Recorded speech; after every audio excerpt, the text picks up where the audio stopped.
বা এটা কথার কথা না। জান্নাত জিনিসটা, জান্নাত জাহান্নাম জিনিসটা গল্প গুজবের ইস্যু না, সিরিয়াস ইস্যু। হয় জান্নাত নয় জাহান্নাম।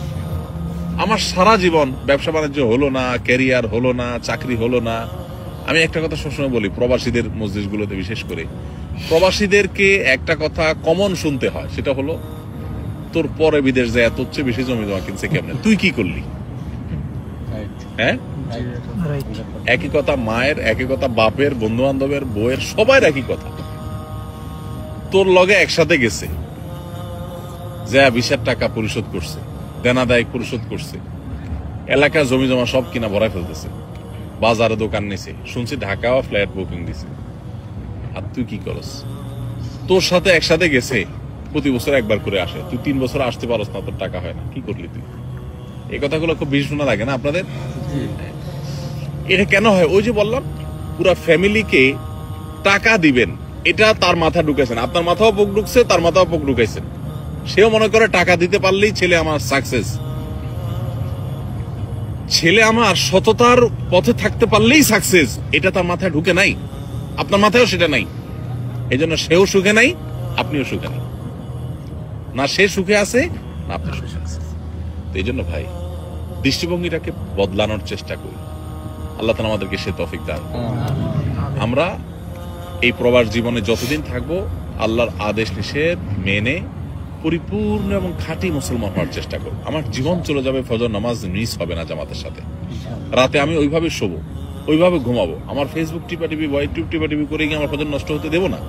যে চাকরি করতে গেলে আমার নামাজই হয় না, ইবাদতই হয় না, চাকরি আমি করবো না।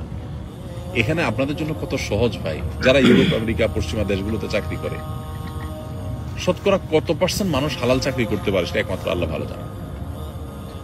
অফিসে ছেলে মেয়ে যে মিক্সিং যে পরিমাণ হয়, চাইলেও নিজেকে বাঁচাতে পারে না। মিউজিক ছাড়া মাথা ঘোরানোর কোনো জায়গা নাই, সব জায়গায়, টয়লেটের ভিতরে মিউজিক, কেমন অবস্থা? জিন্দিগিটা মিউজিকের ভিতরে গড়ে ওঠে। এমনি নামাজি মানুষ ভালো চলতে চায়, কিন্তু আপনারা এখানে সৌদি আরবে মাশাআল্লাহ আল্লাহ কত ভালো রাখছে বলেন, কোন তুলনা হয়?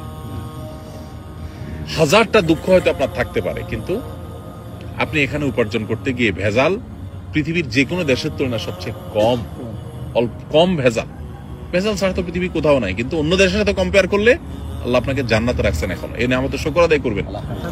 আমাদের ভাইরা যারা রেস্টুরেন্টে, এখানে যে ভাইয়ের রেস্টুরেন্ট আছে, আরো অনেকে রেস্টুরেন্টের সাথে এখানে ইনভলভ আছেন মাশাআল্লাহ। ইউরোপ আমেরিকাতে রেস্টুরেন্ট মানে কি? বার, মদের বোতল থাকতেই হবে, হ্যাঁ, হারাম থাকতেই হবে। তো আল্লাহ তাআলা তো আমাদেরকে সেফ রাখছেন, তাই না? এখন বাকিটুকু নামাজের ব্যাপারে গুরুত্ব আরোপ করা, হালাল হারাম মেনটেন করা, পরিবারের হক আদায় করা, কারোর হক নষ্ট না করা, আল্লাহকে ভয় করে চলা, বাস। পরিবারের সদস্য সবাইকে এভাবে গড়ে তুলতে পারি, দুনিয়াটা জান্নাত হয়ে যাবে ইনশাআল্লাহ। চেষ্টা করা যাবে না ইনশাআল্লাহ? আল্লাহ আমাদেরকে তৌফিক দান করুন। জাযাকুমুল্লাহ খাইর, জাযাকুমুল্লাহ খাইর, বারাকাল্লাহু ফিক। রাত হইছে, আমরা আর লম্বা করলাম না। দৃষ্টিভঙ্গিটাকে পাল্টাই, টাকা নয়, ঈমান আমলই মানুষকে সুখী করে। ঠিক আছে না ইনশাআল্লাহ? ইনশাআল্লাহ। এটা পরিবারের সদস্যদেরকে বোঝাতে হবে। কিভাবে বোঝাবেন? আগে নিজে দিনটা বুঝেন। আপনি দিনটা বুঝলে তাদেরকে বোঝানো সহজ হবে। একটু কোরআনটা বুঝে পড়েন, হাদিসটা নবী সাল্লাল্লাহু আলাইহি ওয়াসাল্লাম বুঝে পড়েন। প্রত্যেকটা জিনিসের ক্ষেত্রে যদি এরকম বুঝে দিনটাকে মানতে পারেন, মুসলমান বাই চান্স না হয়ে মুসলমান বাই চয়েস যদি হতে পারে, কোরআনটা একটু অর্থ সহকারে বুঝে পড়েন।